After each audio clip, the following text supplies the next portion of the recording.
Humans have been around for many millennia and have been the most influential and destructive species to ever live on Earth. Human nature is very unpredictable. There are those who live for peace and justice, and those who are power-hungry and greedy. It has been proven that history is written by the victors, and whoever controls the masses. World domination has been sought out many times by different dictators and monarchs, but it has never truly been achieved. The Roman Empire got very close to it, ruling over most of Europe, Asia, and even parts of Africa. It is also considered to be a perfect empire, influencing Western society into what it is today. But when it came down to it, their main goal was controlling the people and keeping them loyal. They would hold gladiator events, which were popular at the time. This would divert the people entirely to what was going on in the government. Corruption in politics was very present, which foreshadows how corrupt politics are today. Even though politicians may campaign well, making promises that sound good on TV, they're mostly fishing for votes in hopes of getting reelected. To them, we are useful tools for their political gain, but that also gives the people an even greater advantage. We can all come together as one voice. We can change the way our country deals with issues. We should all be people of the world and not let other people's cunning words persuade us to think and act a certain way. A hierarchy forces people to think that their privileges make them a better person. The people in power make it very difficult for someone to move up the ladder in order for the balance of society to remain perfect. A perfect example of this is a movie called Snowpiercer.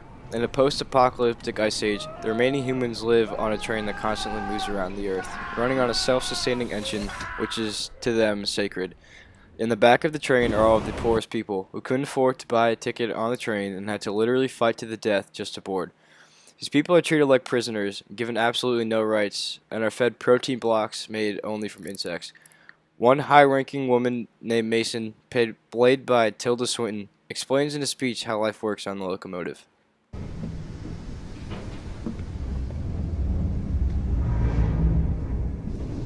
Would you wear a shoe on your head? Of course you wouldn't wear a shoe on your head. A shoe doesn't belong on your head. A shoe belongs on your foot. A hat belongs on your head.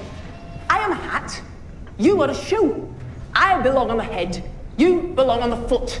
Yes, so it is. In the beginning, order was prescribed by your ticket. First class, economy, and frail orders like you. The train has been moving for 17 years, and after all of that time, the poor resolve that they've had enough and revolt against the system. Their plan is to get all the way to the front of the train to stop the harsh treatment that they have been receiving. Each train car they move through presents different challenges and reveals to them how luxurious the front passengers live. When he meets the inventor and conductor named Wilford, whom is considered a god among the passengers, Wilford tells Curtis of the natural balance that humanity needs to survive. It's easier for someone to survive on this train if they have some level of insanity. I mean, as Gilliam well understood, we need to maintain a proper balance of anxiety and fear, chaos and horror in order to keep life going. And if we don't have that, we need to invent it. In that sense, the great Curtis revolution you invented was truly a masterpiece. You can apply this to the real world, where Gilliam was very supportive and helpful to Curtis. He ended up being part of the system, and Curtis actually helped keep the wheels spinning. In wars like the Ukraine conflict of the 21st century, Russia is backing the pro-Russian rebels, while the US and EU support the Ukrainian government. Neither the US nor Russia wants a direct conflict, being two of the world's biggest superpowers. It would be extremely devastating to life on Earth.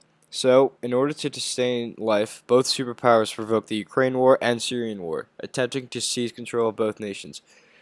With many Cold War events that still seem to affect decisions made today, and propaganda being so evident in the evening news, we create our own opinions on the Russian regime. During the Cold War, the United States was involved in two major military conflicts, the Korean War and the Vietnam War. Truman, becoming president during World War II, knew how supportive the American people could be. Fearing that the Soviet Union would spread communism throughout Europe and Asia, Truman draws out a containment policy, which would give the US and UN the power to intervene if they feel a nation was falling to communism. In society today, there always has to be something going on. Whether it be a war or Miley Cyrus twerking, there has to be something for us to talk about. We are entertained by the unfortunate events of celebrities and politicians, and this is what gives them power over us. In times of crisis, the government finds it good for their public relations to support in some way, so their image is in good conditions. Leaders of nations have always used their citizens like pawns, sending young men to fight war for their own self-interest. In most conflicts today, where the U.S. is involved, there is always a reason for us being there, but the truth is never released to the public. News corporations are extremely valuable in any society, but they can take advantage of certain situations to either improve their ratings or persuade people to have certain beliefs. When they report on the Middle East, all you'll hear about is how bad the terrorists are, which sheds a very bad light on Islam as a whole. So what should we do? Send in more troops to protect sacrifices already made? Cut a deal with the devil, Iran? Or let the Sunnis and Shias duke it out themselves? I've told you that you need to be afraid because they are coming for you. The ISIS assault, the Islamic State of Iraq and Syria signals the beginning of the reverse crusade. Nice, Fox News. All they're doing here is instilling fear to their viewers. You need to be afraid. They're coming for you. The reverse crusade. The way something is reported greatly affects the way the public will react. This example is clearly the biased opinion that Fox has, which turns their viewers into the same type of ignorant people. As human beings, we are born with individual rights. Since we all have free will, we can choose to do whatever we want, whenever we want. There shouldn't be anyone telling you no and that you can't do something. It is evident today that governments are trying to take away those rights by creating laws and regulations that we must follow. While most laws are for our protection, there are some that try and ignore the Bill of Rights. Nothing is private anymore, and the NSA is constantly listening to our phones, while the FCC regulates the internet. This is a huge invasion of privacy and should not be allowed to happen. President Obama's only excuse for this was, every government doesn't, after being caught spying on the German Prime Minister. Right now, we are the only intelligent life known in the universe. In order to sustain life and ensure our species' survival, we all must come together and come up with peaceful alternatives to the wasteful wars that are being fought. We must all recognize the natural rights we are born with, and use our free will to live a morally good life. Don't let society tell you how to live your life. You're not prescribed anything. Anything you want, you can have, and however you decide to achieve it is all up to you.